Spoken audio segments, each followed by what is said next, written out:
Hello mga people! Ito nga po pala ang ganap na isang pinaka-OA na people sa buong mundo. Huy, hindi magiging ganun be. Hala, napaka-OA. So ay mga bito nga talaga sa vlog na to ay gagawin natin si Erica Pineda. Dahil idol na idol nga natin siya. Natatawa ako sa pinagagawa ko ngayon. So sa vlog na nga po pala to ay mag-outing nga kami. Dahil birthday nga po pala ni Tito Jai. I mean late celebration na nga po pala. Wait lang, time first.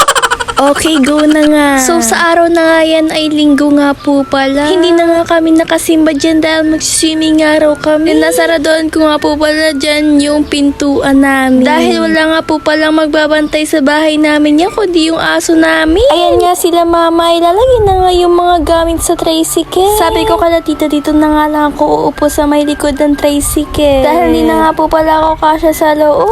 At gusto ko naman maranasan na magsakay dito sa may likod. Pero sumuko na nga rin ako dyan maya-maya dahil sa sobrang init. Baka nga ay umitim pa ako lalo. Ayoko na, promise. Nakakahinga talaga tong voice over na to. Ibabalik na natin siya sa dati. Hindi ko na kaya. Nga lang. Kaso medyo nakakapagod nga talaga tong voice over na to. Di ko na nga lang alam kung paano to nagagawa ni Ate Erica. And kasama nga po pala din namin nito si Sabana na super cute. I-nevermind nyo na nga lang yung nakalagay sa mukha ko dyan na puti-puti dahil sunblock nga. Tumigil nga muna kami dito sa may gilid ng kalsada dahil iniintay nga namin sila tito. Dahil hindi namin alam kung saan kami magsiswim. Sila nga lang ang nakakaalam kung saan. Kaya naman maya-maya ay naggora na nga rin talaga kami. Kung nakikita nyo, sobrang init nga rin talaga ng mga araw na pero at least mainit, hindi maulan. And happy Easter Sunday nga po pala dahil linggo nga po pala sa araw na yan. Sobrang nagigilty ako dahil hindi nga rin talaga kami nakapagsimba dahil Paskong pagkabuhay pa naman. Dito nga rin talaga kami dumaan sa may Alawiho dahil dito nga po pala kami magsiswimming. Pero hindi siya kasakop ng Alawiho dahil sa Talisay nga po pala to. Sobrang gaganda nga rin talaga yung mga nadadaanan namin view dito. Like sobrang green nga rin talaga ang mga color. Ito nga rin talaga yung pinaka-favorite part ko, diba, kapag nagsiswimming, yung mga nakikita mo yung mga view.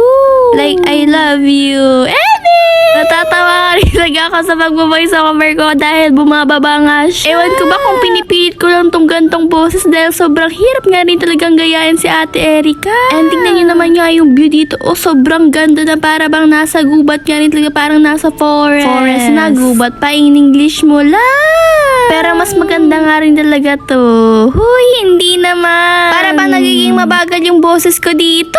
Sa mga oras nga po pala ng pababiyahe namin na yan and nakarating na nga po pala kami sa pagsiswimingan namin. At pagkababa ko nga ay nakita ko nga rin talaga yung pinsan ko dyan na babae na si Kylie. Matagal-tagal ko nga rin talaga siyang hindi nakita dahil sa Manila nga po pala yan nag-aaral. Na dati ay dito sa DAE. Kaya naghag nga po pala ang mga taong iyan dahil na-miss ang isa't isa. May kapatid nga po pala din siya dito na si Josiah na super cute. Nakapasok nga po pala din kami dito sa may pagsiswimingan na namin. O, diba? Sobrang ganda. Pag may-ari nga po pala to nung kapatid ng tita ko. Tinetest ko nga dyan yung tubig kong sobrang lamig pero hindi nga naman. Sakto nga lang talaga. Pero sabi ko sa sarili ko, ayoko pa nga maligo dahil ayoko pa talaga mabasa ang aking face. Kaya kumain nga muna ako dito sa may pagkain ni mama. Nakihati na nga lang ako dahil hindi ko naman mauubos to.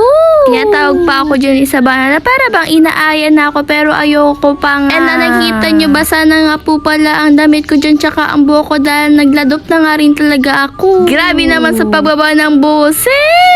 Sobrang sarap nga din talaga ng aming tanghalian dyan dahil ang ulam nga po pala namin ay pork chop tapos inihaw na tilapia. Kaya dito guys, si mama na nga lang muna ang mag-vlog dyan para sa vlog na to. Dahil hindi na rin talaga ako makapag-video niya dahil nagkakain nga talagang taong to. Si mama na nga muna magpapalit sa akin dahil pagod na nga ako. Tignan niyo naman talaga si Sabana dito kung ano-ano ang pinagagawa. I-unmat ko muna nga mga be. Brother, nagbablog ako. Yan po, birthdays. Celebration. Tagay po, tagay. Ayan nga yung sinasabi kong tito ko may birthday pero late celebration na. Nagtatagay siya dyan pero bawal naman siya uminom dahil may sakit nga po pala yung diabetes. Na ini, saro din ni vlogger. Ipalo mo po, Marvin Gibara. Abin Gibara. Kanta mga idol. Kaya mga idol. O, diba? Halatang-halata kung kanino ang nagmana tong tao na to sa sobrang ka-OA. And eto nga rin talaga sila tita. Kumakain nga po pala dyan pati ang aking mga lola. Itwal nga po pala sa inyo. And guys, shoutout nga din po pala dito kay Ate Jazz. So, samahan nyo na nga rin talaga ako maglangoy-langoy dito. Panoorin nyo nga ako kung paano ako maging magaling na mag-dive, guys. O, diba? Sobrang galing. Pero hindi siya nag-adjust niya, no? Walang pagbabago sa paglangoy. Anong pinagagawa mo dyan, be? Nagtatawid nga ako dyan sa kabilang pool, pero ganyan siya tumawid. O, ayan. Laglag na nga talaga siya, mga be. Pumunta nga ako dyan dahil aalalayan ko nga dito si Sabana dahil kailangan niya rin talaga ng bantay. Dinala ko nga dito siya sa may malalim na part at natatakot nga siya. Tignan niyo naman ang face. Sumisigaw na nga rin talaga ng mama. Ganun talaga yung pagkakasigaw niya like mama. Tingnan niyo naman guys, hindi nga rin talaga ako nangitim dyan, no? Like super fresh pa nga rin talaga. Sobrang ganda pa rin. And guys, tingnan niyo nga rin talaga tong mga bata na to. Sobrang nag-e-enjoy nga rin talaga dito mag-swimming. And eto si Kuya Abin nga po pala, nagbablog nga rin po pala yan. And yan, nasama pa nga rin talaga tayo sa video niya. Etong si Maymay nagpapapicture nga po pala sa cellphone ko, kaya ayan guys, nagpo-posing siya. Etong sila mama tapos tita, nagpapapicture nga po pala sa cellphone nila. Kaya ayan guys, nagpipicture naman nga tong taong to. Focus na focus nga rin talaga ang face niya, no? Pero marami nga rin talagang picture. And uuwi na nga rin talaga kami sa mga oras na to dahil alas 5 na nga po pala sa oras na yan. Maaga na nga kami nakauwi dito dahil sila nga ay gabi pa nga rin talagang makakauwi. And ang cute nga rin talaga ng mga aso dito. Kapangalan pa nga din talaga ng aso namin na si Rusty. Kaya uuwi na nga rin talaga tayo sa mga oras na yan. Dahil pagod na nga rin talaga mga taong ito. Pagdating nga namin, etong si Marley nga po pala ay sumalubong agad sa